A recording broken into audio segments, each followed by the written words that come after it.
Good afternoon. This is Keith Brown with Commodity Consulting in Moultrie, Georgia. It was in commentary for Thursday. It's about 2:45 Eastern Time.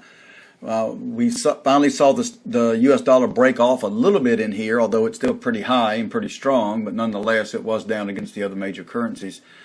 I guess somewhat in a surprise that cotton finally came alive. July cotton had a pretty good rally today, late in the day.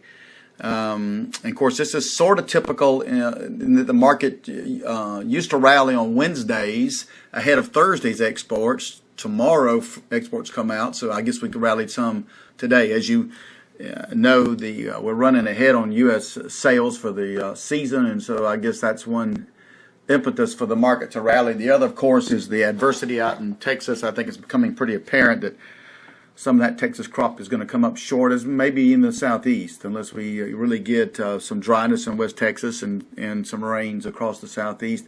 And I suppose, again, that dollar coming down. There's also been some heat wave stuff in India.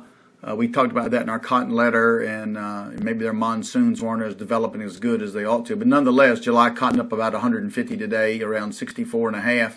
The new crop December closed back above 6,500. That was up over 100 points. Even corn and wheat got in on the act. Corn up 4 cents. I think corn hit some somewhat some objectives some technical gurus had, and we turned back up some today. Of course, corn market's at a 6 or 7 month low. We know the crop's planted virtually, but nothing's been picked yet. So maybe the corn market's a little too cheap down here.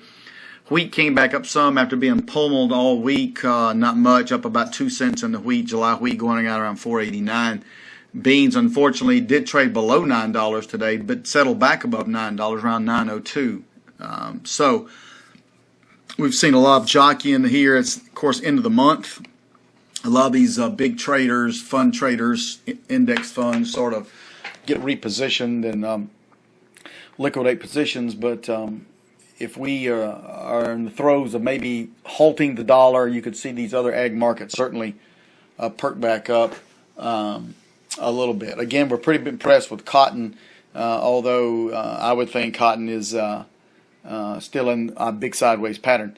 Let's see what tomorrow brings. We're good to get those sales and exports out tomorrow around 8:30 a.m. We'll see what those hold for the market and be back on here tomorrow with some more assessment for you. Have any questions or comments, of course, give us a call, 1-800-910-1910. Thanks for listening.